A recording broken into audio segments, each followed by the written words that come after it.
Hola a todos, bienvenidos de nuevo a mi canal para un nuevo misterio con Molly Westbrook. Si eres nuevo por aquí, si nunca has visto mi cara en tu pantalla antes, entonces hola, mi nombre es Molly Westbrook y publico videos de crímenes reales como este cada semana, así que si crees que eso es algo que te gustaría seguir, entonces por favor suscríbete y no olvides activar las pequeñas campanas de notificación para que YouTube te avise cada vez que publico un nuevo video. Pero de todos modos, esta semana vamos a hablar sobre el caso Sal de Colette Arum. Era una joven que fue secuestrada y asesinada una noche de octubre de 1983. La policía que investigaba el caso de Colette hizo absolutamente todo lo que pudo para intentar atrapar a su asesino, pero realmente lucharon porque esto ocurrió a principios de los 80, cuando obviamente la tecnología de ácido desoxirribonucleico y forense estaba en su infancia. Pero finalmente, 26 años después del asesinato de Colette, el perpetrador fue identificado utilizando los avances en ciencia forense y su familia finalmente recibió algunas respuestas.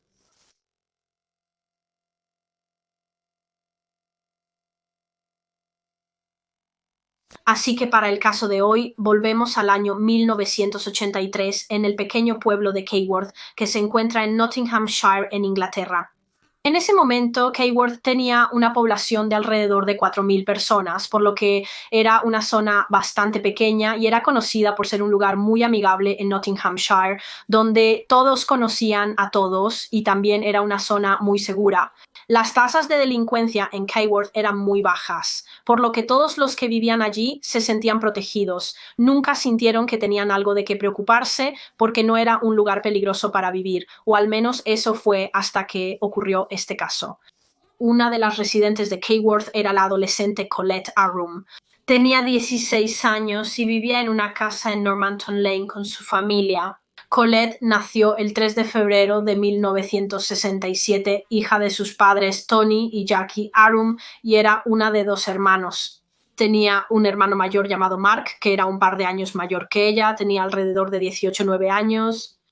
Y la familia Arum era como cualquier otra familia realmente. Eran felices y amigables y Tony y Jackie adoraban absolutamente a sus dos hijos. La madre de Colette, Jackie, describió a su hija como el tipo de persona que siempre veía lo positivo en las situaciones y en las personas. Nunca veía lo malo en las personas, solo veía lo bueno. Colette también era burbujeante y vivaz. Era una joven muy cariñosa, adorable y confiada y tenía muchos amigos porque a todos simplemente les gustaba Colette. Les gustaba estar en su compañía porque más estaba llena de diversión. En el momento en que ocurrió este caso, Colette en realidad era aprendiz en un salón de belleza. Obviamente, ella tenía 16 años, por lo que había dejado la escuela recientemente y decidió que quería seguir la peluquería como una carrera futura, que en realidad también era lo que hacía su mamá Jackie. Colette quería seguir los pasos de su madre. Colette también tenía un novio cuando tenía 16 años.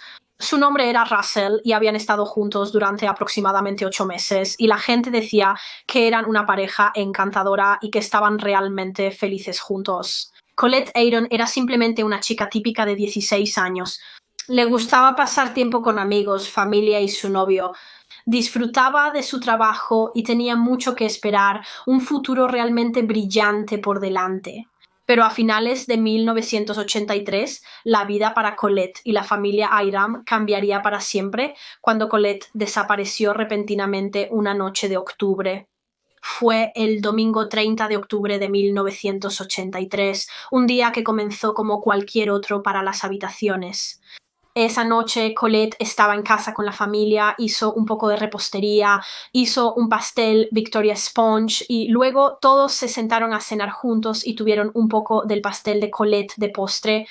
Y luego, justo después de la cena, Colette se preparó, se arregló el cabello y el maquillaje y les dijo a sus padres que iba a salir a encontrarse con su novio Russell.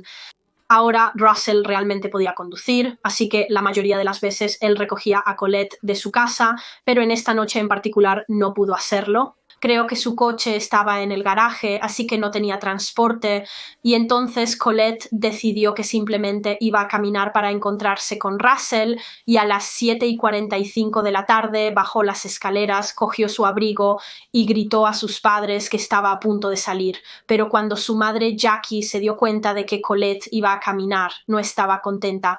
Eran casi las 8, ya habría oscurecido a esa hora, porque era octubre y no quería que Colette fuera sola, así que le dijo a Colette que la llevara en el coche para que no tuviera que caminar, pero Colette dijo que no, dijo que era una bonita tarde y que estaba deseando caminar, y además solo era como un paseo de 10 minutos de todos modos, pero aún así Jackie seguía diciendo no, por favor déjame llevarte allí, en el coche, si no me dejas que tu padre te lleve. Pero Colette insistía, quería caminar, y así finalmente Jackie tuvo que ceder y dijo, está bien, pero por favor asegúrate de que estás en casa antes de las 9:30 de la noche. Y Colette aseguró a su madre que así sería, y así a las 10:10 de esa noche vio a su hija salir por la puerta principal y dirigirse en dirección a la casa de su novio, y Jackie por supuesto no lo sabía en ese momento, pero esa fue realmente la última vez que vio a su hija menor de nuevo. Como dije antes, el paseo desde la casa de Colette en North Mountain Lane hasta la casa de su novio en una zona llamada Willowbrook normalmente tardaría unos 10 minutos, y para llegar allí tendría que caminar por una carretera llamada Knicker Hill, que era bastante empinada, pero estaba bien iluminada en un lado de la carretera, y Colette sabía que debía mantenerse en ese lado, especialmente cuando salía por la noche, y era un camino que Colette conocía bien y por el que había caminado muchas veces. Unos 5 minutos después de que Colette saliera de su casa, su novio Russell llamó a la casa de sus padres y preguntó si Colette estaba en casa, y su madre Jackie dijo que no, que había salido hace unos 5 minutos y que estaba subiendo por Knicker Hill hacia tu casa, así que Russell dijo, oh, está bien, me subiré a mi bicicleta ahora y la encontraré a mitad de camino.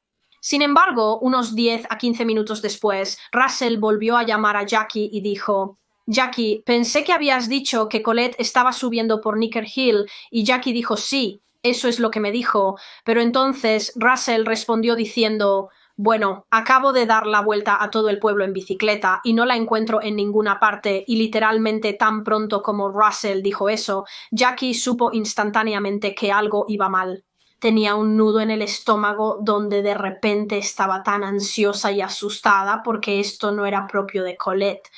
Si se hubiera detenido en algún lugar, tal vez en la casa de un amigo o algo así, se habría puesto en contacto con sus padres y novio para informarles. Era el tipo de persona que siempre decía a la gente dónde estaba porque odiaba la idea de que se preocuparan por ella. Así que Jackie estaba segura de que algo le había sucedido a su hija. Ella no sabía qué. Pensó que tal vez había sido atropellada por un coche o algo así y estaba herida. No sabía exactamente qué había sucedido, pero sabía que algo estaba mal aquí, así que cogió el teléfono y llamó a la policía. Le dijo al oficial al otro lado de la línea que su hija no había llegado a la casa de su novio y que estaba desaparecida. Sin embargo, el oficial no tomó esto en serio en absoluto. De hecho, le dijo a Jackie, ¿cómo puedes decir que una niña de 16 años está desaparecida a las 8 de la noche de un domingo en un fin de semana? Y Jackie simplemente respondió diciendo, porque es mi hija y la conozco, ella ya se habría puesto en contacto. El oficial luego preguntó a Jackie a qué hora solía llegar Colette a casa por la noche, y Jackie les dijo que su toque de queda era a las 9:30 p.m. y entonces el oficial dijo, bueno, si no regresa antes de las 10:30 p.m., entonces llámanos de nuevo, y con eso simplemente colgó el teléfono. Pero la familia de Colette no podía simplemente dejarlo ahí. No podían simplemente sentarse y esperar con la esperanza de que Colette eventualmente regresara. Necesitaban hacer algo, encontrarla, y así Jackie comenzó a llamar a prácticamente todos los que Colette conocía, toda su familia y amigos, simplemente preguntando si alguien había visto o escuchado de ella. También se puso en contacto con los hospitales locales preguntando si una chica de 16 años había sido ingresada, pero no había nada. Ninguno de los hospitales tenía algún registro o informe de que una Colette Aram hubiera sido admitida. Y así toda la familia Aram agarró sus abrigos y salieron a buscarla. Buscaron por todo el pueblo, pero aún así nada. No había absolutamente ninguna pista de Colette. Finalmente llegaron las 9:30 de la noche y aunque el oficial en el teléfono dijo que no volviera a llamar hasta las 10:30, Jackie simplemente no podía esperar más y así que volvió a llamar a la policía y dijo: por favor, ayúdenla. Ella aún no ha vuelto a casa y el oficial dijo: está bien, enviaremos a alguien. Un oficial llegó a la casa familiar poco después de esto y lo primero que hizo fue revisar el desván o el espacio del ático en la casa de los Abrams, lo cual confundió mucho a la familia. Ellos se preguntaban por qué revisaban su desván mientras Colette estaba posiblemente herida y sola en algún lugar allá afuera. Simplemente no podían entender por qué estaban perdiendo el tiempo buscando en la casa, pero obviamente en este tipo de casos de personas desaparecidas, la policía tiende a mirar primero a la familia y buscar en la casa familiar por si acaso la familia tuviera algo que ver con lo que le había sucedido a Colette. Pero por supuesto no encontraron nada en el ático, Colette no estaba allí y finalmente el oficial pidió refuerzos. Se trajeron más oficiales para buscar a Colette, así como 2 perros rastreadores. Y con estos perros, la policía básicamente rehizo los pasos de Colette, por lo que buscaron a lo largo de la ruta que Colette habría tomado esa noche para llegar a la casa de su novio en Necker Hill, pero no encontraron nada. No encontraron a Colette ni rastro de ninguna de sus pertenencias o ropa que llevaba esa noche. No había señales de un accidente o una lucha, absolutamente nada que indicara lo que podría haberle sucedido y finalmente la policía tuvo que suspender la búsqueda de la joven de 16 años porque estaba oscuro y muy tarde, por lo que decidieron que la búsqueda continuaría por la mañana, pero por supuesto la familia de Colette simplemente no pudo descansar. No podían dormir sabiendo que Colette estaba en algún lugar y por lo tanto nunca se fueron a la cama. Simplemente se quedaron despiertos toda la noche rezando para que Colette pronto volviera a casa, pero nunca lo hizo. A la mañana siguiente, tan pronto como salió el sol, el hermano de Colette, Mark, salió con su abuelo para continuar la búsqueda de ella.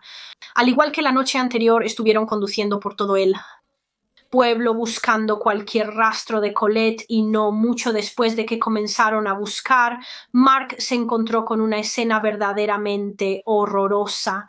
Una escena que permanecería con él y lo atormentaría por el resto de su vida.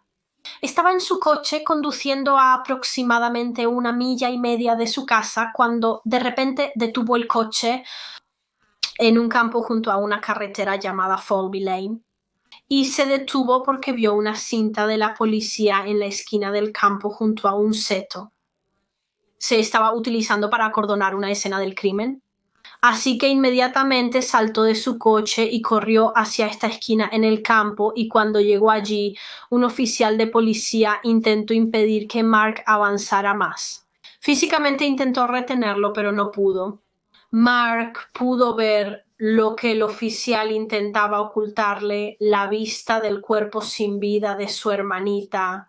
El cuerpo de Colette Abram había sido encontrado esa misma mañana por un hombre local que iba camino al trabajo. El hombre conducía por el campo junto a Frilby Lane y vio algo tirado en el seto, así que dio la vuelta a su coche y se acercó para verlo mejor, y fue entonces cuando se dio cuenta de que era el cuerpo sin vida de una joven. Así que contactó a la policía y poco después la policía acordonó el área. Mark se encontró con la escena del crimen y quedó devastado cuando vio el cuerpo y se dio cuenta de que era su hermanita. No puedo ni siquiera empezar a imaginar lo traumático que debe haber sido para él. De hecho, su madre Jackie dice que Mark, hasta el día de hoy, realmente le cuesta mucho hablar de Colette debido a la imagen que tiene en su mente de su cuerpo en ese campo. Colette Abram había sido asesinada. Se determinó que había sido estrangulada manualmente hasta la muerte, pero también había sufrido una lesión en la cabeza. Había sangre en la escena donde había sangrado después de sufrir una herida en la cabeza.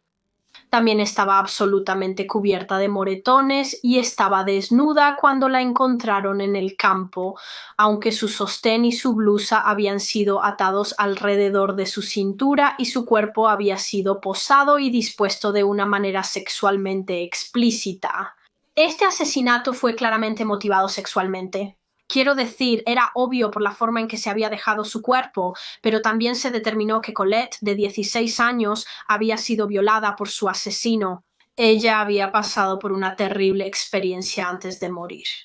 Así que ahora que se había encontrado su cuerpo, se le dio la noticia al resto de la familia de Colette y su madre estaba tan desconsolada cuando se enteró que simplemente comenzó a gritar y no pudo parar. Estaba en tanto dolor que no podía detener los gritos y en realidad llegó a un punto en que un médico tuvo que venir a la casa y tuvo que ser sedada. A Jackie se le inyectó un tranquilizante para calmarla y fue sedada continuamente durante los siguientes 10 días debido al dolor mental en el que se encontraba.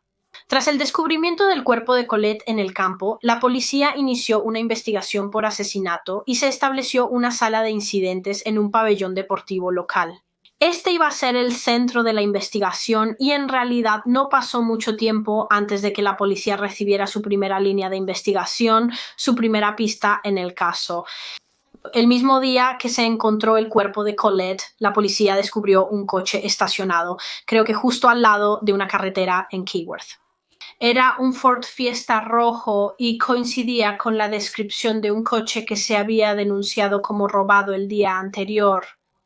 De hecho, fue robado solo 4 horas antes de que Colette Abraham desapareciera esa noche de domingo. El coche había sido robado de una zona llamada Holm-Pierre Point, que está aproximadamente a 5 millas de distancia de Keyworth, y pertenecía a una mujer que lo había aparcado cerca de sus establos, creo. Verás, ella tenía un par de caballos que obviamente guardaba en establos y ese día simplemente saltó rápidamente de su coche y fue a revisar los caballos y dejó la puerta del coche abierta y las llaves dentro del vehículo porque imagino que solo esperaba estar un par de minutos y eso. Sin embargo, tan pronto como ella comenzó a alejarse, un hombre literalmente saltó al asiento del conductor y se alejó a toda velocidad. Él robó su coche y entonces ella reportó el incidente a la policía y luego, como discutimos, al día siguiente se encontró un coche Ford Fiesta rojo abandonado a 5 millas de distancia en Keyworth. Así que la policía se preguntó si era el mismo coche y pronto se confirmó, probablemente a través de la placa de matrícula, que lo era. Este era el coche que había sido robado en Holm-Pierre Point. Y fue después de esto que la policía especuló si este coche robado podría haber estado vinculado al asesinato de Colette Arum, dado que fue tomado solo unas horas antes de que ella desapareciera y fue encontrado abandonado el mismo día que se descubrió su cuerpo. Tal vez el asesino fue quien robó el coche y lo usó para secuestrar a Colette. La razón por la que la policía tenía esta teoría era porque cuando se encontró el cuerpo de Colette en el campo, la policía notó que había algunas huellas de neumáticos en el barro, pero no había barro en los pies de Colette. Sus pies estaban limpios, lo que indicaba que estaba muerta antes de que su cuerpo fuera arrojado al campo porque no había caminado en el campo. Probablemente fue transportada allí por el vehículo que había dejado las huellas de los neumáticos y luego el asesino llevó su cuerpo hasta el seto. Así que la policía pensó que tal vez fue asesinada dentro del coche que dejó estas huellas de neumáticos en el barro y quizás este Ford Fiesta robado resultó ser ese coche. Así que la policía y los científicos examinaron este coche robado y realizaron algunas pruebas y se encontró que había rastros de sangre dentro del vehículo y también manchas de semen. Así que creían firmemente que este era el vehículo que el asesino utilizó para secuestrar a Colette y la policía tuvo su primera gran pista en el caso. Y como resultado de la cobertura mediática que recibió este caso, no pasó mucho tiempo antes de que obtuvieran otra pista, esta vez de un par de personas. Creo que fueron 2 personas las que le dijeron a la policía que vieron a Colette la noche que murió. Estas 2 personas eran amigos de Colette y básicamente dijeron que se encontraron con ella caminando por la intersección de Nicky Hill y Platt Lane y ella se dirigía en dirección a Willowbrook, donde vivía su novio Russell, y se detuvieron y saludaron a Colette. Tuvieron una breve conversación con ella y dijeron que parecía estar absolutamente bien. No parecía nerviosa ni ansiosa, no notaron a nadie siguiéndola ni nada. Simplemente parecía su normal y feliz yo, y luego, cuando terminó la conversación, Colette siguió caminando y resulta que esa aparición de Colette fue la última vez que se la vio viva. Así que debe haber sido secuestrada y asesinada muy poco después de esto y no mucho después de esta pista. La policía recibió más información de otro testigo. Información que proporcionaría a la policía una idea aproximada de cuándo tuvo lugar el secuestro real. Este testigo era un hombre local y dijo que la noche de la muerte de Colette estaba en su jardín trasero haciendo un poco de trabajo cuando de repente, alrededor de las 8:14 p.m., escuchó un grito y también escuchó lo que parecía ser un coche derrapando, como si se estuviera alejando a alta velocidad. Y entonces fue a la puerta de su jardín para intentar averiguar qué estaba pasando. Y aparentemente, según una fuente, realmente vio un coche Ford Fiesta rojo alejándose a toda velocidad, el mismo tipo de coche en el que la policía creía que se había cometido el asesinato. En ese momento, el hombre no le dio mucha importancia al suceso. Sin embargo, días después, cuando escuchó sobre el asesinato de Colette, decidió ponerse en contacto con la policía e informar lo que había escuchado. Pero las pistas del público no se detuvieron ahí.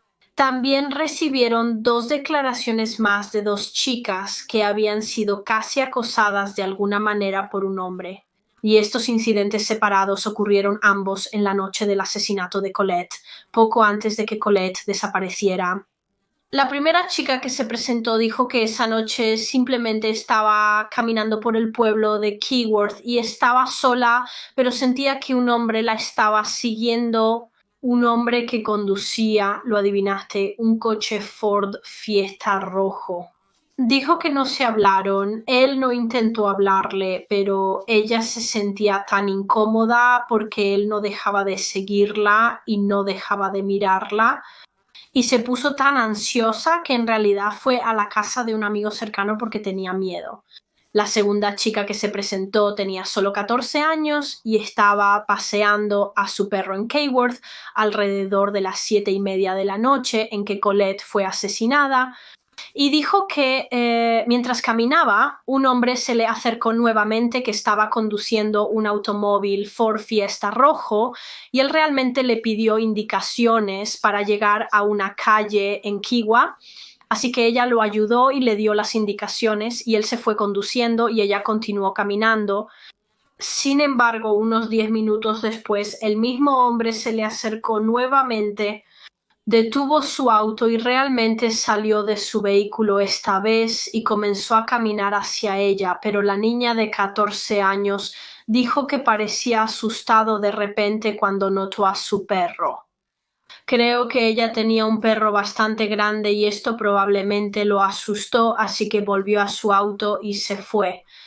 Así que, creyendo que este hombre probablemente era el asesino de Colette, la policía entrevistó a ambas chicas y proporcionaron una descripción del hombre que vieron esa noche, y con esta descripción se creó un boceto compuesto del principal sospechoso, que es la imagen que se muestra en pantalla en este momento.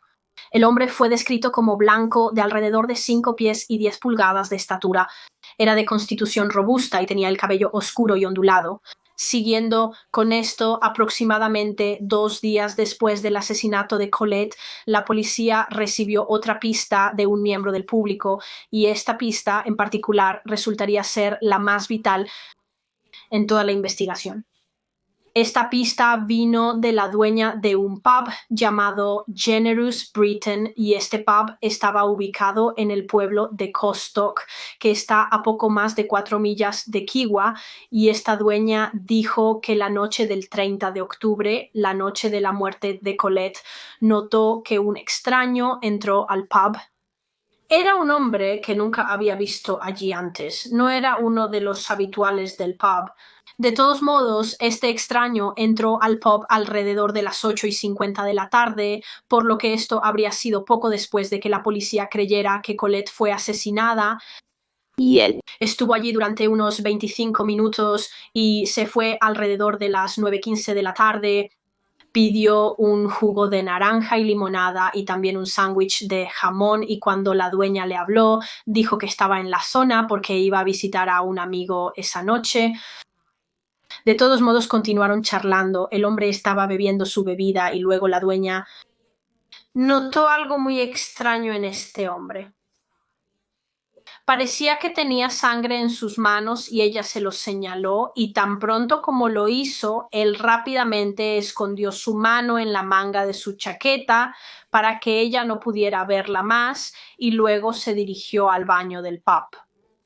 En el baño la dueña podía escuchar a este hombre lavándose y secándose las manos, y luego, tan pronto como terminó, abandonó el pub y ella nunca más lo volvió a ver. Ahora, aunque esto parecía bastante extraño, la dueña no le dio mucha importancia en ese momento. Supongo que no pensó que fuera tan serio. Probablemente solo asumió que tal vez se había cortado la mano o el dedo o algo así. Pero luego, un par de días después, cuando se enteró del asesinato de Colette y se dio cuenta de que Colette desapareció la misma noche en que este extraño entró al pub, supo que tenía que informar lo que había visto a la policía por si acaso ese hombre era el asesino de Colette y la sangre en sus manos era de Colette. Así que tan pronto como la policía recibió esta información de la dueña del pub, se dirigieron directamente al pub en Costock, directamente al baño de hombres, y revisaron la basura y todas las toallas de papel en la basura que la gente usaba para secarse las manos, y en esta basura encontraron una toalla de papel que tenía manchas rojas que parecían sangre. Así que esta toalla de papel fue recogida como posible evidencia y fue enviada para hacerle algunas pruebas. Ahora, cuando los científicos examinaron esta toalla de papel, pudieron confirmar que había sangre en ella. Estas manchas rojas eran sangre, pero eso era todo lo que realmente podían decir. Por supuesto, esto ocurrió en 1983, cuando la tecnología forense y el ácido desoxirribonucleico eran muy nuevos y no muy buenos, definitivamente no tan avanzados y útiles como lo son hoy en 2021. A principios de los 80 ni siquiera podían determinar a qué grupo sanguíneo pertenecía, mucho menos de quién era realmente la sangre. Así que, aunque esta pista era buena, la toalla de papel ensangrentada en sí no ofrecía mucha más información y pistas en el caso, al menos en ese momento, en 1983. Años después, como dije, resultaría ser muy vital en la investigación, pero eso será más adelante en el video. Así que la toalla de papel se guardó como evidencia y la investigación del asesinato continuó. Y solo 17 días después de que Colette fue asesinada, la policía recibió una de sus mayores pistas hasta ahora. Recibieron lo que parecía ser un contacto del mismo asesino. Fue el 17 de noviembre de 1983 cuando llegó una carta a la estación de policía. Era una carta escrita a mano, aunque había sido escrita con una regla.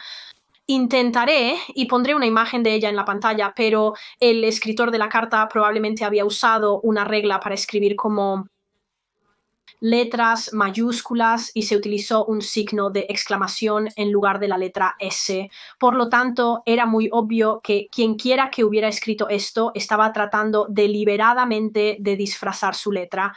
La carta decía: "Si total como eres, nunca me encontrarás". Estuve en una cabaña durante horas esperando a que una chica regresara de montar a caballo. Nadie me vio. No pude evitar tomar el coche cuando llegó con las llaves. Las máscaras son comunes en Halloween. Nadie sabe cómo me veo, por eso no me has atrapado. Me voy pronto y entonces nunca me atraparás. Sé que la estrangulé cuando pasó un coche. Ella podría haberme delatado, pero no estaba muerta cuando me fui. Tal vez el frío la mató. Los coches pasaban cuando estábamos allí. Pensé que estaría bien. Conduje alrededor y terminé en Keyworth. No lo sé, así que conduje alrededor para averiguar sobre el lugar, dejé el coche allí para engañarte y volví a pie a través del campo para demostrar que fui yo. Llevaba ella una blusa, así que esa fue toda la carta. Es muy espeluznante y extraña. Algunas partes no tienen mucho sentido para mí, como la parte donde dice que Colette no estaba muerta cuando la dejó en el campo. Quizás el frío la mató, eso no es cierto. Su causa de muerte fue estrangulamiento manual y por razones que discutimos anteriormente, como los pies limpios de Colette, la policía creía firmemente que ya estaba muerta cuando la dejaron en el campo. El asesino debe haber llevado su cuerpo sin vida al lugar donde fue encontrada. Así que no estoy segura de por qué escribieron esto en la carta, que ella no estaba muerta cuando la dejaron en el campo, porque sí lo estaba. Quizás estaban tratando de quitarse la culpa de encima, ya sabes. Pero la policía estaba bastante segura de que el asesino fue quien escribió esta nota. No creían que fuera falso porque algunas de las cosas que se escribieron en él eran cosas que solo el asesino podría haber sabido. Por ejemplo, al final de la carta habla sobre la blusa de Colette y lo único que se dijo en los medios sobre Colette y cómo fue encontrada fue que estaba desnuda en el campo, lo cual era cierto, pero como sabemos, como hablamos antes, su asesino también había atado su sostén y blusa alrededor de su cintura, pero esta información no se hizo pública. Así que las únicas personas que podrían haber sabido sobre este sostén y blusa eran la policía, la familia de Colette y el asesino habla de ello en la carta. Dice al final, cito para demostrar que fui yo, ¿llevaba ella una blusa? Este enfermo individuo estaba literalmente burlándose de la policía y de los amigos y familiares de Colette. Está presumiendo sobre su asesinato y básicamente se está riendo de ellos porque piensa que nunca lo atraparán. Sin embargo, muy irónicamente, cuando la carta fue enviada para pruebas, los científicos descubrieron una huella dactilar justo encima de la línea en la carta que decía, cita, nunca me atraparán. El asesino había dejado accidentalmente su huella dactilar en la carta, que era otra pieza de evidencia para la policía. Desafortunadamente, cuando la huella dactilar fue comprobada contra las bases de datos que tenían en aquel entonces, no se encontró ninguna coincidencia, pero aún así fue un enorme desarrollo en el caso y podrían usar esta huella dactilar en el futuro para probar contra cualquier sospechoso potencial. La policía estaba haciendo todo lo posible para atrapar al asesino de Colette. Estaban tomando declaraciones, realizando entrevistas, investigando cada pista y guía que recibían y, como hemos discutido, recibieron una serie de pistas cruciales en el caso.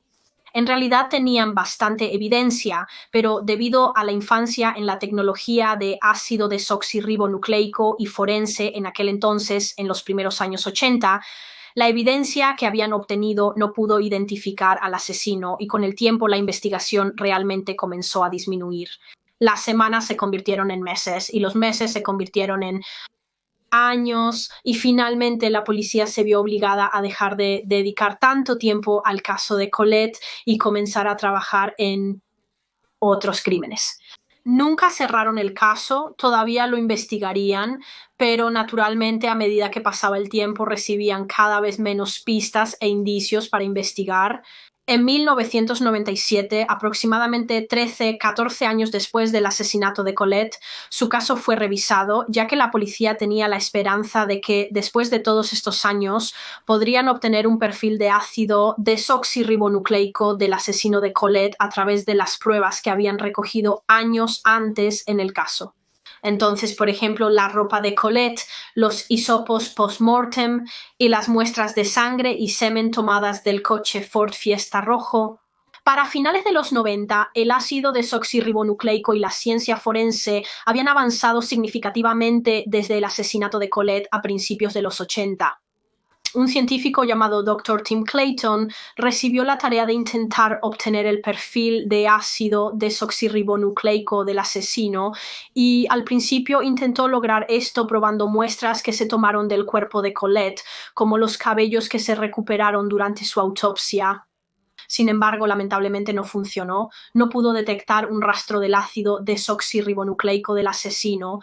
Y así lo intentó de nuevo con algunas láminas de microscopio que contenían el semen del asesino, que también se encontró en el cuerpo de Colette.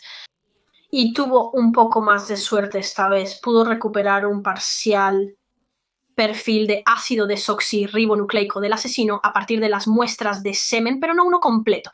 Básicamente, un perfil completo de ácido desoxirribonucleico consta de 20 alelos.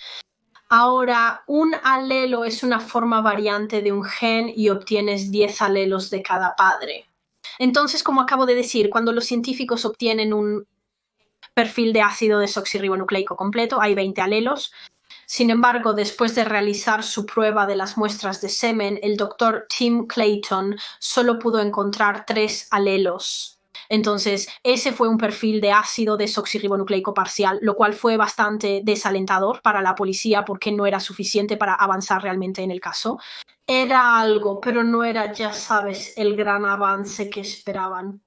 Por lo tanto, la revisión del caso de Colette en 1997 no logró presentar nuevas líneas de investigación. Pero luego, unos 7 años después, en 2004, el caso fue revisado nuevamente. De hecho, se lanzó una nueva investigación sobre el asesinato de Colette y esta investigación fue dirigida por el superintendente detective Kenneth Flinch, el jefe de la unidad de homicidios de la policía de Nottinghamshire, y su plan era básicamente revisar todo de nuevo. Cada único documento, cada única declaración tomada y cada único pedazo de evidencia que tenían solo en caso de que hubiera algo que podrían haber pasado por alto antes.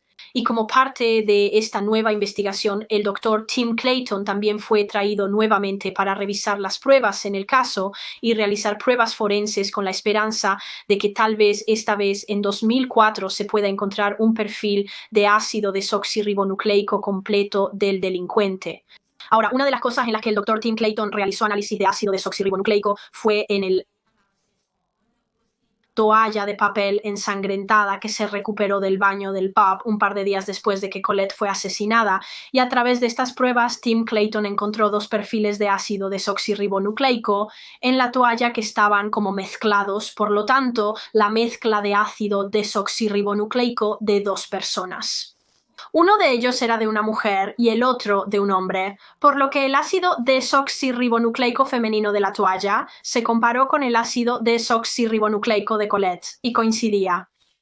Era su ácido desoxirribonucleico, su sangre en esta toalla de papel en el baño del pub, por lo que eso confirmó que el hombre que entró al pub esa noche con sangre en sus manos debió haber sido su asesino, y por lo tanto el segundo lote de ácido desoxirribonucleico en esta toalla, el ácido desoxirribonucleico del hombre debió haber sido del asesino, y después de realizar algunas pruebas más en él y compararlo con el perfil parcial de ácido desoxirribonucleico obtenido en 1997 a través de las diapositivas de microscopio que contenían semen que se tomaron del cuerpo de Colette en su autopsia.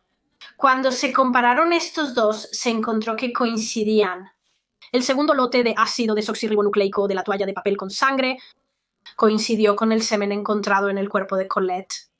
Y finalmente, después de emparejar estos 2 perfiles de ácido desoxirribonucleico, los científicos lograron obtener un perfil de ácido desoxirribonucleico completo del asesino de Colette Arun. Antes solo habían obtenido un perfil de ácido desoxirribonucleico parcial muy pequeño del delincuente y ahora tenían su perfil de ácido desoxirribonucleico completo.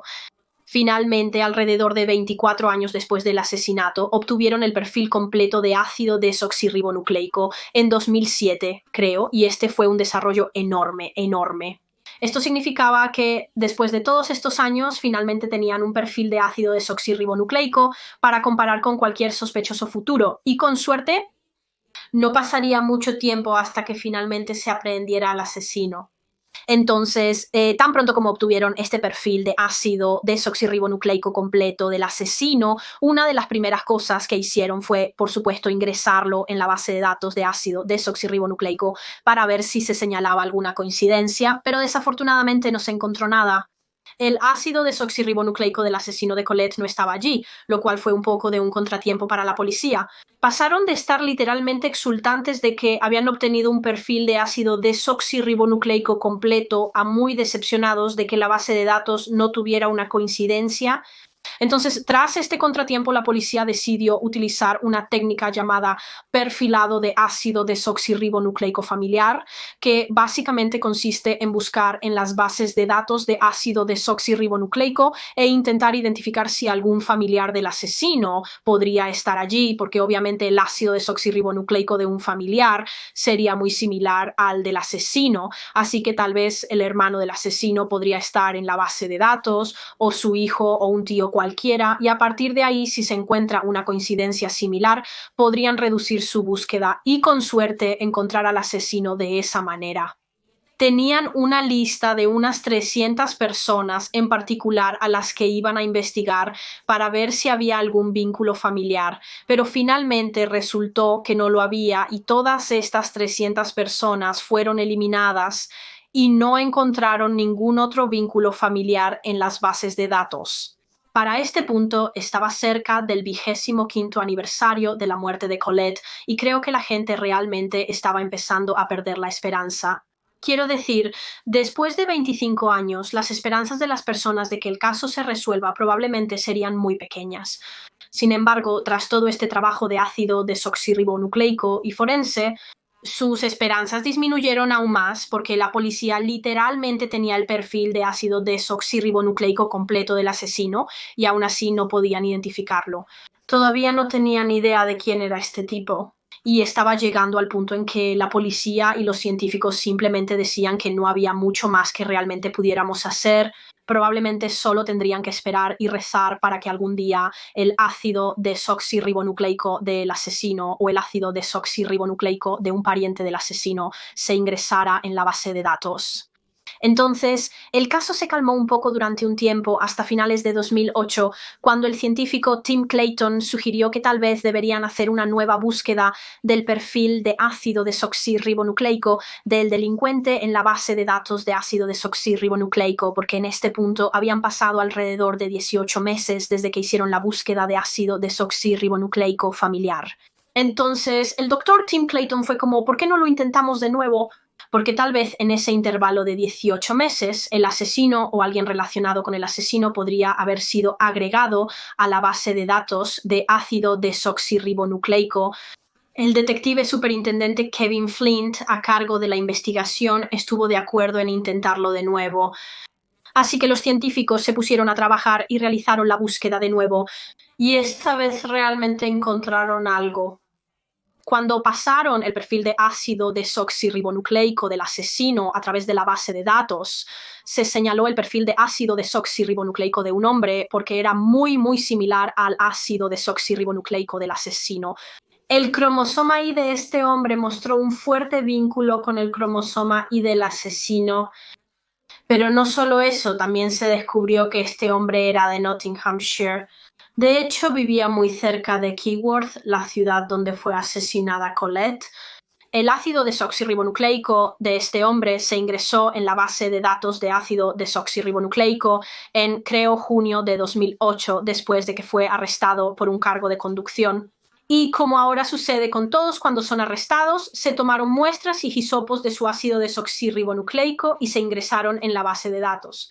Su nombre era John Paul Hutchinson, y cuando los científicos que investigaban el caso de Colette pasaron el ácido desoxirribonucleico del asesino por la base de datos por segunda vez a finales de 2008, su ácido desoxirribonucleico fue el que se señaló como teniendo un vínculo muy fuerte con los asesinos.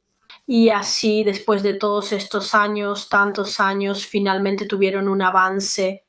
Creían que finalmente habían encontrado a su asesino y su nombre era John Paul Hutchinson, o al menos eso fue hasta que miraron la edad de este hombre. Resulta que John Paul Hutchinson solo tenía 20 años, por lo que no pudo haber sido el asesino de Colette, porque ni siquiera nacido cuando ella fue asesinada en 1983, él nació unos 5 años después de su muerte y resulta que su ácido desoxirribonucleico no era un coincidencia total de todos modos. Su ácido desoxirribonucleico era muy, muy similar al del asesino, pero no coincidía exactamente, lo que sugirió a la policía que había un vínculo familiar entre el ácido desoxirribonucleico de John Paul y los perpetradores. El asesino de Colette debe haber sido un pariente de John Paul Hutchinson. Así que la policía comenzó a investigar el árbol genealógico de John Paul, observando a todos los hombres en el árbol genealógico, su padre, sus tíos, abuelos. Y a través de esto, la policía identificó a 4 hermanos en la familia Hutchinson. Uno de estos hermanos era el padre de John Paul, lo que significa que los otros 3 eran obviamente sus tíos. Todos eran locales de la zona, todos eran de Nottinghamshire. De hecho, en realidad crecieron en Home Pierpoint, que si recuerdas fue el lugar de donde se robó el coche Ford Fiesta Rojo el día que Colette desapareció. Y la familia Hutchinson también tenía conexiones con Keyworth. Resulta que uno de los hermanos vivía en Keyworth en octubre de 1983 cuando Colette fue asesinada y ese era el padre de John Paul. Vivía en Keyworth con su esposa y su nombre era Paul Hutchinson. Entonces, debido al vínculo familiar, la policía ahora creía firmemente que uno de estos 4 hermanos tenía que haber sido el asesino de Colette. Solo tenían que averiguar cuál, porque realmente podría haber sido cualquiera de ellos. Todos eran de Nottinghamshire y todos vivían en Keyworth o cerca de Keyworth en ese momento. Sin embargo, enfrentaron un pequeño problema cuando los detectives descubrieron que uno de estos 4 hermanos, uno de los tíos de John Paul, ahora estaba muerto. Literalmente había muerto solo unos meses antes, creo, y había sido cremado. Así que esto era una preocupación para la policía porque necesitaban su ácido desoxirribonucleico, necesitaban el ácido desoxirribonucleico de los 4 hermanos para identificar cuál de ellos era el asesino, pero parecía que no iban a poder obtener el ácido desoxirribonucleico del hermano muerto ahora porque había sido cremado. Si hubiera sido enterrado, podrían haber exhumado su cuerpo y obtener su ácido desoxirribonucleico de esa manera, pero no, había sido cremado, así que eso fue un golpe para la investigación.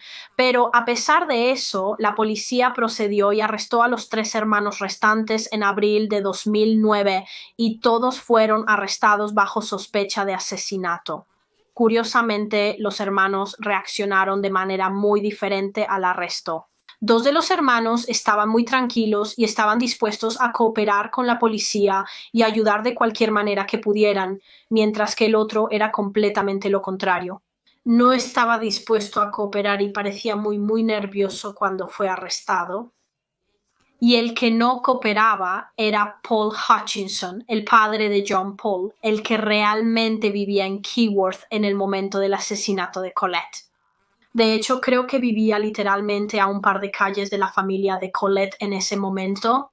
Así que, por todas estas razones, la policía tenía la sensación de que él era el culpable, él era el asesino, pero aún no sabían eso con certeza y no podían descartar a los otros hermanos hasta que se hubieran realizado las pruebas de ácido desoxirribonucleico.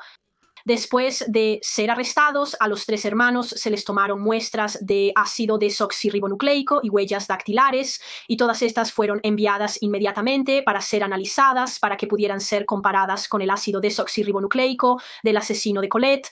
Y mientras tanto, mientras la policía esperaba los resultados, entrevistaron a cada hermano sobre el caso, sobre el asesinato de Colette.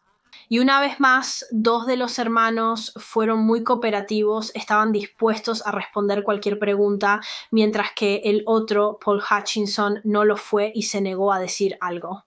Simplemente respondió con sin comentarios a cada una de las preguntas que se le hizo. Ahora, después de que todos los hombres fueron arrestados y estaban bajo custodia, los detectives se pusieron en contacto con la madre de Colette, Jackie, y le informaron sobre este gran avance en el caso de que había 3 hermanos, 4 hermanos, obviamente uno de ellos estaba muerto, pero había 3 hermanos bajo custodia y estaban seguros de que uno de ellos es el hombre que asesinó a su hija. Solo estaban esperando los resultados de la prueba forense para confirmar cuál de ellos. Y ni siquiera puedo comenzar a comprender cómo debieron sentirse Jackie y el resto de la familia Abram cuando escucharon esa noticia. Habían pasado unos 26 años desde que Colette fue brutalmente asesinada. 26 años tuvieron que pasar por la vida sin saber quién le hizo esto y por qué. Y me imagino que llegó a un punto en el que simplemente pensaron que nunca iban a obtener respuestas. Colette nunca iba a obtener justicia. Así que luego se les dijo que había 4 sospechosos y la policía sabía que uno de ellos era el monstruo que hizo esto a Colette. Debe haber sido simplemente tan increíble. Debe haber sido simplemente tan increíble y un gran alivio. Finalmente descubrirían la identidad del asesino y no pasó mucho tiempo antes de que la familia descubriera qué hermano era el responsable. Pronto los análisis de ácido desoxirribonucleico y forenses habían regresado con resultados. Ahora, como dije, cuando los hermanos fueron arrestados, se tomaron muestras de su saliva y también sus huellas dactilares, y la policía estaba comparando sus huellas dactilares con la huella encontrada en la carta que se envió a la estación de policía 17 días después de que Colette fue asesinada en noviembre de 1983. La carta que básicamente se jactaba del asesinato y se burlaba de la policía, y si recuerdas encontraron una huella dactilar en la carta justo encima de la línea, nunca me atraparán. Bueno, cuando esta huella dactilar se comparó con los 3 hermanos bajo custodia, uno de ellos coincidió. Una de sus huellas dactilares estaba en esta carta y era de Paul Hutchinson. Pero no solo eso, el ácido desoxirribonucleico de Paul Hutchinson también coincidía exactamente con el ácido desoxirribonucleico que encontraron en la toalla de papel ensangrentada en el baño del pub. Eso fue una confirmación. Paul Hutchinson, el hermano que no estaba dispuesto a cooperar, él era el asesino. Él era el hombre que la policía había estado buscando durante más de un cuarto de siglo.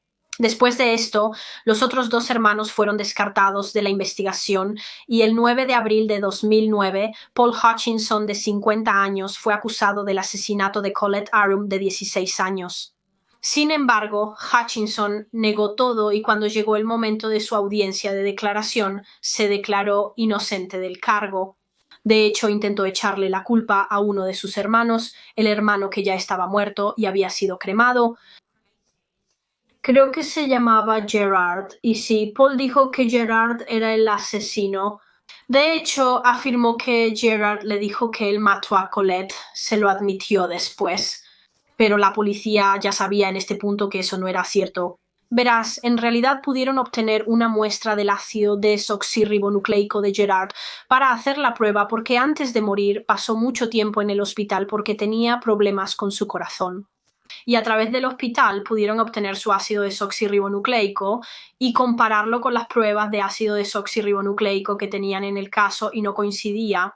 La única persona con la que coincidía exactamente la evidencia de ácido desoxirribonucleico era Paul Hutchinson y sinceramente la gente se quedó impactada cuando descubrieron después de todos estos años quién era el responsable de este horrendo crimen. Las personas que conocían a Paul especialmente estaban completamente impactadas porque él simplemente no parecía el tipo de persona que haría algo así. Desafortunadamente, no pude encontrar mucha información durante mi investigación sobre la infancia y los antecedentes de Hutchinson, así que no sé cómo fue eso. No sé si tuvo una buena crianza o una mala, pero a medida que crecía cuando era adulto, la gente honestamente solo lo consideraba un buen hombre. Como mencioné anteriormente, vivía en Keyworth en el momento del asesinato de Colette. Tenía alrededor de 25 años en el momento del asesinato, por cierto, y vivía allí con su esposa y tenían hijos juntos. Tenía un total de 4 hijos, uno de los cuales era obviamente John Paul, quien finalmente sería su perdición. Aunque en realidad se casó 2 veces, por lo que tuvo 4 hijos con 2 mujeres diferentes. Creo que tuvo 3 hijos con una de sus esposas y solo un hijo con la otra, y parecía ser un buen padre, parecía ser un buen hombre de familia respetable, no tenía condenas penales previas, nunca había sido arrestado antes por nada antes de esto. Él le decía a la gente que tenía un título en psicología de todas las cosas, lo cual en realidad no sé si es cierto. Correcto, así que eso puede ser cierto o no. Podría haber estado mintiendo, no estoy segura, pero tenía buenos trabajos. Creo que cambiaba de trabajo bastante a menudo. En un momento fue electricista, otra vez fue vendedor, fue gobernador de una escuela en un punto, y en el momento de su arresto estaba dirigiendo su propio negocio de reparto de periódicos. Nadie lo habría sospechado, literalmente nadie, porque como dije, parecía ser un buen hombre de familia decente, pero nadie conocía al verdadero Paul Hutchinson. Nadie sabía que en realidad era un depredador sexual sádico. De hecho, nadie lo sabía en ese momento, pero antes del asesinato de Colette, y probablemente después también, él espiaba constantemente a las jóvenes. En particular, le gustaba ver a las jóvenes montando caballos en los establos de Keyworth. Se escondía en cobertizos y arbustos y se masturbaba mientras observaba a las jóvenes montando caballos y, aparentemente, según las fuentes, había estado haciendo eso el mismo día que Colette fue asesinada. Solo horas antes de que ella desapareciera, estaba espiando a las jóvenes. También sabemos que el mismo día del asesinato robó ese coche Ford Fiesta rojo de Holme-Pierre Point, curiosamente, mientras estaba estacionado fuera de un establo. Sabemos que estaba conduciendo el coche por Keyworth más tarde esa noche y estaba siguiendo a las jóvenes. Recuerda que esos dos testigos se presentaron poco después de que se encontró el cuerpo de Colette y dijeron que un hombre en un coche Ford Fiesta rojo los estaba siguiendo. Y si recuerdas, esas jóvenes en realidad ayudaron a la policía a crear un boceto compuesto del hombre que las estaba siguiendo. Y si comparas este boceto con cómo se veía realmente Paul Hutchinson en aquel entonces, cuando tenía 25 años en el momento del asesinato, creo que se parecen mucho. Creo que las chicas lo acertaron bastante bien, pero sí, él estaba siguiendo a esas dos jóvenes poco antes de que Colette fuera asesinada, y eso solo te muestra cómo el asesinato de Colette fue premeditado. Literalmente estaba conduciendo por la zona esa noche buscando una víctima a la que pudiera secuestrar y matar, y tristemente Colette resultó ser esa víctima.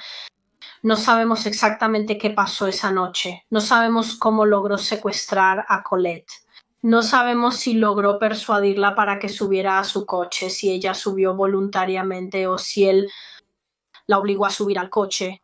Aunque la mayoría de las personas, incluyendo a la familia y amigos de Colette, creen que fue obligada a subir al vehículo porque Colette era una joven muy sensata que nunca se habría subido voluntariamente al coche de un extraño, lo que sí sabemos con certeza es que Colette fue violada y asesinada en ese coche. Fue golpeada en la cabeza con algún tipo de objeto, no estoy segura de qué usó para golpearla en la cabeza. Una fuente dijo que fue con una botella de vidrio y esto obviamente le causó sangrado en la cabeza, y luego de esto fue estrangulada hasta la muerte manualmente. Él la estranguló con sus propias manos. Y después de que ella murió, Paul Hutchinson simplemente condujo hasta un campo cercano y allí abandonó su cuerpo. Simplemente la abandonó en un campo como si fuera basura. Dejó el campo y luego fue al pub a tomar una copa. Después de asesinar brutalmente a una joven inocente, fue al pub y mientras estaba allí se lavó la sangre de las manos y puso la toalla de papel ensangrentada en el bote de basura, donde la policía la recuperó solo un par de días después. Ahora, según una fuente, el día después de que se encontró el cuerpo de Colette, Paul Hutchinson en realidad huyó de la ciudad de él estaba. Le dijo a su esposa que tenía un trabajo que significaba que necesitaba irse por un tiempo. Tenía trabajo en otro lugar y por lo tanto se fue durante 5 semanas antes de finalmente regresar a la zona. Claramente todo era una mentira. No tenía un compromiso laboral. Se fue por miedo. Acababa de matar a una joven y por lo tanto sabía que necesitaba mantenerse bajo el radar durante unas semanas para intentar escapar de la detección. También se descubrió que Hutchinson mintió a sus amigos y familiares sobre tener cáncer poco después del asesinato. En realidad no lo he mencionado aún, pero básicamente en junio de 1984, aproximadamente 8 meses después de que Colette fue asesinada, su caso fue presentado en el primer episodio de Crime Watch Reino Unido. Crime Watch era básicamente un programa que solíamos tener aquí. En realidad ya no se transmite, pero era un programa producido por la British Broadcasting Corporation y solía mostrar reconstrucciones de importantes crímenes sin resolver en el Reino Unido con la esperanza de que esto pudiera generar nuevas pistas por parte del público y que estas pistas pudieran resultar en la resolución del caso. Y como dije, el caso de Colette fue presentado en él. De hecho, se presentó en él un par de veces a lo largo de los años mientras aún no se había resuelto, pero la primera vez fue en 1984 en el primer episodio. De hecho, el caso de Colette fue el primer tema en el primer programa de Crime Watch Reino Unido y, como se esperaba, esta reconstrucción del asesinato de Colette condujo a una serie de pistas, nuevos testigos potenciales, nuevos sospechosos potenciales y nuevas pistas para investigar. Se cree que Paul Hutchinson vio esto, vio el programa Crime Watch y entró en pánico. Tenía miedo de que estas nuevas pistas pudieran llevar a la policía hasta él, porque en ese momento se estaba entrevistando e interrogando a muchas personas nuevas en Keyworth y sus alrededores, así que creó esta gran mentira y le dijo a sus amigos y familiares que tenía cáncer y que tenía que irse por un tiempo para recibir tratamiento, y ellos le creyeron. De hecho, se arrancó mechones de su cabello para que pareciera que su historia era cierta, para que pareciera un paciente de cáncer, y se fue por un tiempo para recibir tratamiento. Permaneció bajo el radar y una vez más pudo escapar de la detección. Y no fue hasta años y años después, cuando se identificó a Hutchinson como el asesino de Colette, que su familia finalmente descubrió la verdad sobre su mentira del cáncer. Verás, cuando se acusó a Hutchinson, obviamente se entrevistó a toda su familia y le contaron a la policía sobre cómo él había tenido un momento difícil con su salud, sobre cómo había luchado contra el cáncer. Pero cuando la policía investigó esto y revisó sus registros hospitalarios y médicos, descubrieron que eso no era cierto. Nunca tuvo cáncer, era un mentiroso compulsivo. Pero de todos modos me desvié un poco allí. Como dije, en abril de 2009, Hutchinson, de 50 años, fue acusado de asesinato. Y cuando llegó el momento de su audiencia de declaración, se declaró inocente, lo negaba todo. El juicio de Hutchinson estaba programado para llevarse a cabo en la primavera de 2010. Pero en diciembre de 2009, Hutchinson decidió cambiar su declaración. La cambió a culpable. Probablemente se dio cuenta de que, con todas las pruebas que la policía tenía vinculándolo con el delito, no había absolutamente ninguna manera de que un jurado lo encontrara inocente. No había manera de que se saliera con la suya, y por lo tanto simplemente lo admitió e ingresó una declaración de culpabilidad, lo que por supuesto significaba que el caso ya no tenía que ir a juicio, solo tenía que ser condenado. Y en enero de 2010, más de 26 años después del crimen, Paul Hutchinson fue condenado a cadena perpetua con un mínimo de 25 años por el asesinato de Colette Arum, de 16 años. Sin embargo, resulta que ni siquiera cumpliría un año completo de su condena, porque en octubre de 2010 fue encontrado muerto en su celda de prisión. Paul Hutchinson se había quitado la vida de alguna manera, y no estoy segura de cómo, pero de alguna manera logró conseguir un montón de medicamentos recetados y sobredosis y murió. Murió solo 8 meses después de su condena, lo cual fue un golpe muy duro para la familia de Colette. Este hombre había estado libre después de cometer un asesinato durante años y años, y luego, cuando finalmente es atrapado y enviado a prisión, ni siquiera cumple un año completo. Pero sí, eso es todo para este caso. Supongo que uno realmente desgarrador y que me hizo enojar mucho. Me enfurece cuando los asesinos logran escapar de la justicia después de tantos años. Es increíblemente injusto, pero de todos modos, antes de irme, solo quiero mencionar un libro que leí durante mi investigación de este caso. Es un libro que fue escrito por la madre de Colette, Jackie, y por supuesto fue una lectura muy triste, pero también increíblemente informativa y bien escrita. Así que recomiendo leerlo si quieres aprender más sobre el caso desde la perspectiva de Jackie. Dejaré un enlace al libro en la caja de descripción si quieres darle una lectura tú mismo. Como siempre, por favor, déjame saber tus pensamientos y opiniones sobre este caso en los comentarios. También déjame saber de otros casos que te gustaría que cubriera en este canal. También me gustaría agradecer rápidamente a Function of Beauty una vez más por patrocinar este video. Recuerda que puedes obtener un 20% de descuento en tu pedido con ellos cuando haces clic en mi enlace en la caja de descripción. Muchas gracias a todos por ver. Por favor, denle a este video un pulgar arriba y suscríbete si aún no lo has hecho, y te veré de nuevo la próxima semana para otro misterio con Molly. Adiós, chicos.